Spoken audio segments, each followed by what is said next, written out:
Halo pemirsa, senang sekali kabar dari Mahika kembali hadir menjumpai Anda. Bersama saya Widya Suti dalam edisi November 2022. Sejumlah informasi terkini dan teraktual akan kami sajikan untuk Anda. Semua telah kami rangkum dalam kabar dari Mahika.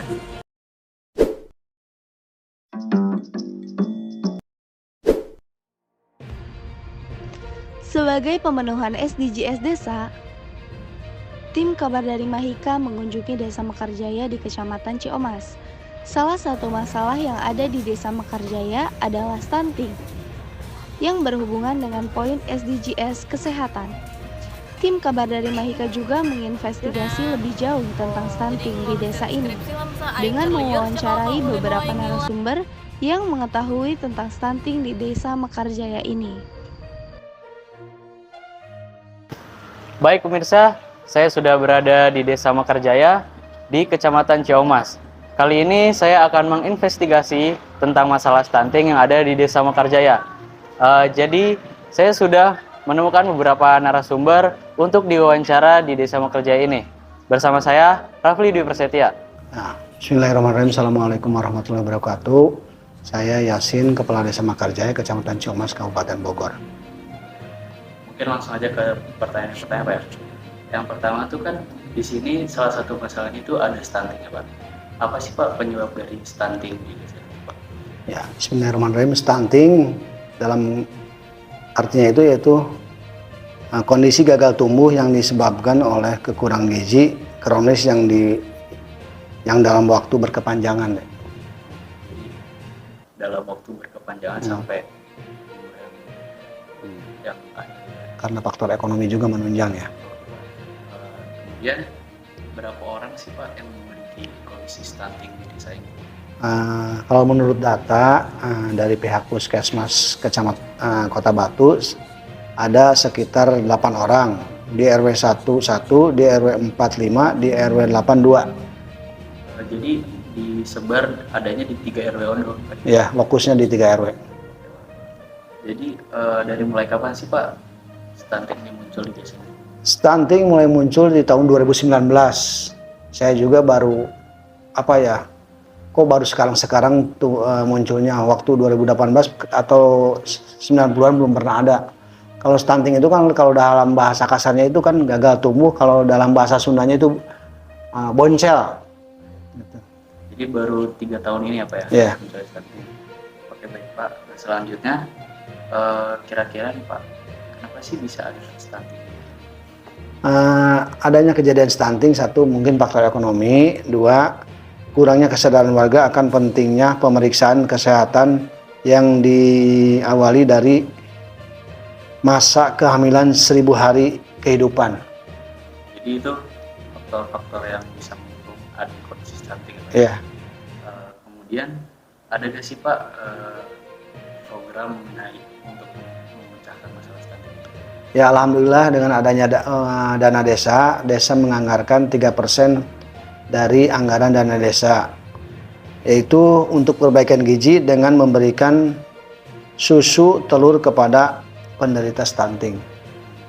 Jadi untuk pencegahannya tuh ibu hamilnya diberikan makanan tambahan. Ya, makanan tambahan juga atau hanya yang terkondisi stunting aja Pak? Kemarin-kemarin mah yang ibu hamil semua, tapi kalau untuk yang lokusnya yang 2022 kita yang 8 orang ini yang akan diberikan kayak makanan, susu, telur, terus alas tempat tidur sama kegiatan olahraga berenang. Mungkin dari harapan-harapan Bapak gitu dari program-program ini kedepannya apa sih Pak? Harapannya kedepannya mudah-mudahan, saya juga kaget kok di desa kita ada yang terpapar stunting yang 8 orang, tapi menurut kacamata saya tidak ada. Tapi kan kita mengikuti proses yang ada dilakukan di Puskesmas Kota Batu. Jadi harapannya ke depannya mudah-mudahan stunting ini benar-benar tidak ada di Desa Mekarjaya, Pak. Terakhir itu stunting tuh ada di tahun ini Pak atau tahun 2021 gitu? Sebelum-sebelumnya belum pernah ada. Kemarin-kemarin baru pencegahan aja, karena di 2022 ini saya juga kaget ada 8 orang anak yang terpapar stunting. Jadi program-program tentang stunting juga baru 3 tahun Pak? Ya.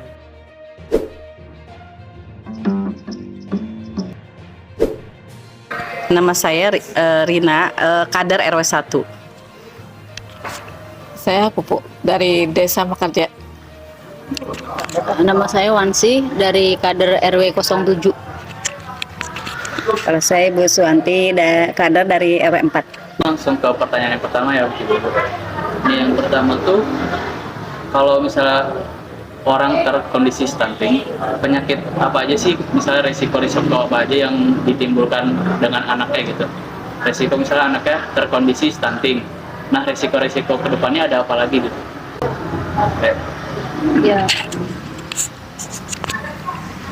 Kalau anak yang beresiko stunting, biasanya dia ada gangguan dari di pernafasan. Terus berat badan tidak sesuai dengan usianya. Nah itu Tinggi badan. berat badan dan tinggi badan tidak sesuai dengan usianya ya. Kan biasanya berat badan. Nah itu ada penyakit penyerta juga. Nah itu akan terindikasi dengan stunting kan gitu. Selanjutnya bisa kurang menyerap, kalau udah gede kurang menyerap dari pelajaran. Jadi tell me yang sekarang tell me. Pokoknya kurang menerima pelajaran, kalau kurang menerima. daya akal pikirannya itu kurang. Kalau seusia 3 tahun atau 4 tahun berarti beda dengan yang lain si anak stunting itu. Saya juga udah jawab. Udah, Jadi makasih. di stunting itu resikonya tuh tadi ada dalam pernapasan itu dia Iya. kayak kurang, dan juga daya serap otaknya tuh kurang dari Iya, anak-anak yang penyerapan ininya kurang. Berat badan sama tinggi badan berat tidak badan dan sesuai tinggi dengan badan. Tidak sesuai usia dengan usianya. Oke, Bu. Mungkin pertanyaan selanjutnya, mengapa sih kalau stunting ini tuh bisa menjadi persoalan yang pembangunan di desa ini tuh kayak terhambat gitu dengan stunting? Kayak misalnya kalau ada stunting tuh pembangunan ini bisa terhambat gak sih?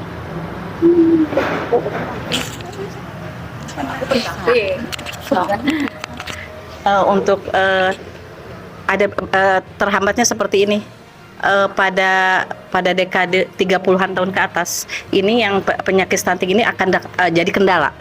Jadi kendala karena pas 30 tahun ke depan ada namanya dekade pertumbuhan produktif, usia produktif. Nah, usia produktif 30 tahun ke depan. Nah, itu akan menentukan nasib bangsa ya, nasib bangsa untuk ke depannya. Kalau sekiranya anak-anak usia 0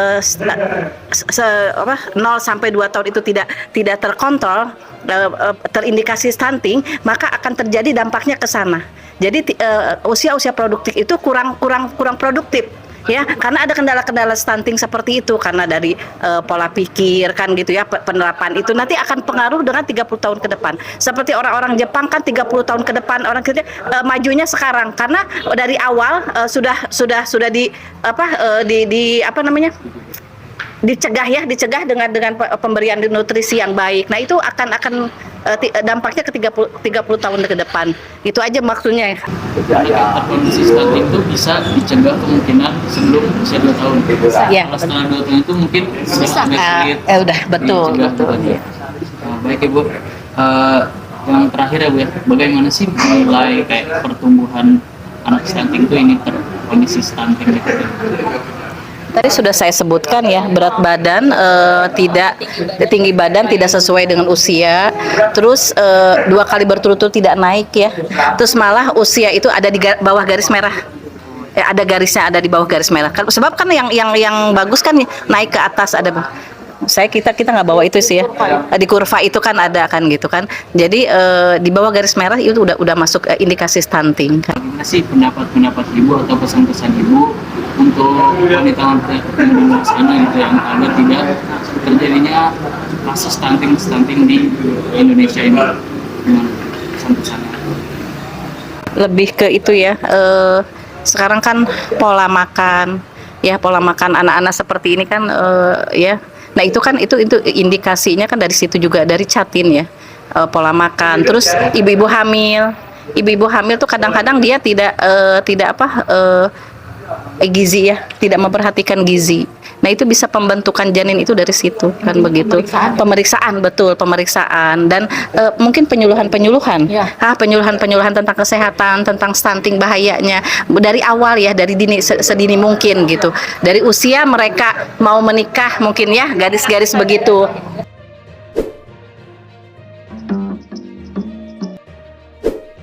Saya Serda Gezen Rato.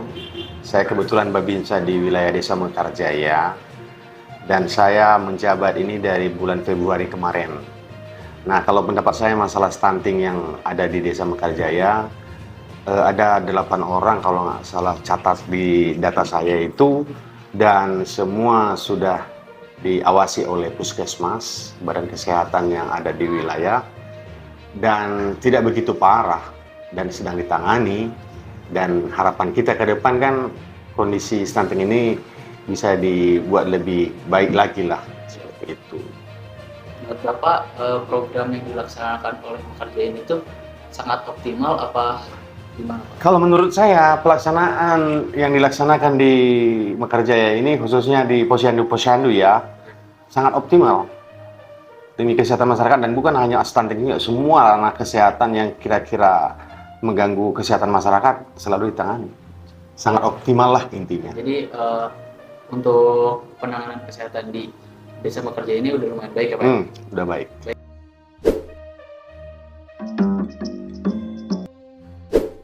Terima kasih, nama saya Idris ya. Kebetulan di desa menjabat sebagai Ketua BPD Desa Mekarjaya. Pertanyaan pertama Pak, menurut Bapak nih, di Desa Mekarjaya ini stunting itu parah atau enggak sih Pak?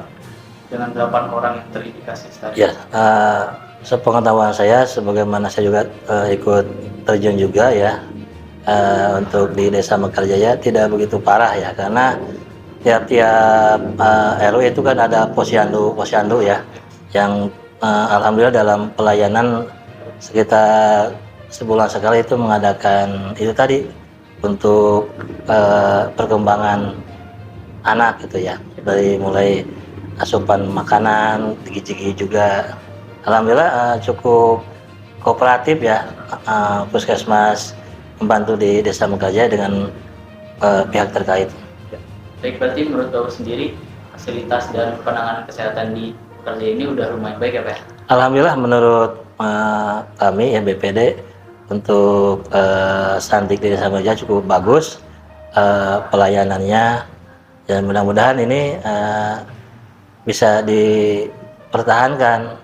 Artinya ya untuk penanganan sih kita sedang berjalan ya Pak ya untuk stunting ini. Yang itu tadi saya sampaikan, jadi untuk pelayanan mudah-mudahan lebih baik lagi. Baik Pak, segitu saja wawancara kali ini. Ya. Terima kasih. Saya Raffi Prasetya, Pemain BPD. Wassalamualaikum warahmatullahi wabarakatuh. Ya, waalaikumsalam. Baik, itulah hasil wawancara mengenai stunting dengan mewawancarai Bapak Kades dan beberapa kader di Desa Mekarjaya. Di Desa Mekarjaya ini, masalah stunting baru terjadi 3 tahun terakhir. Namun, Desa Mekarjaya ini memiliki program untuk mengatasi stunting untuk kebaikan pembangunan di masa depan.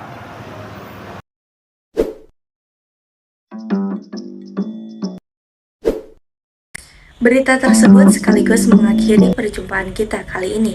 Selamat beraktivitas dan sampai jumpa.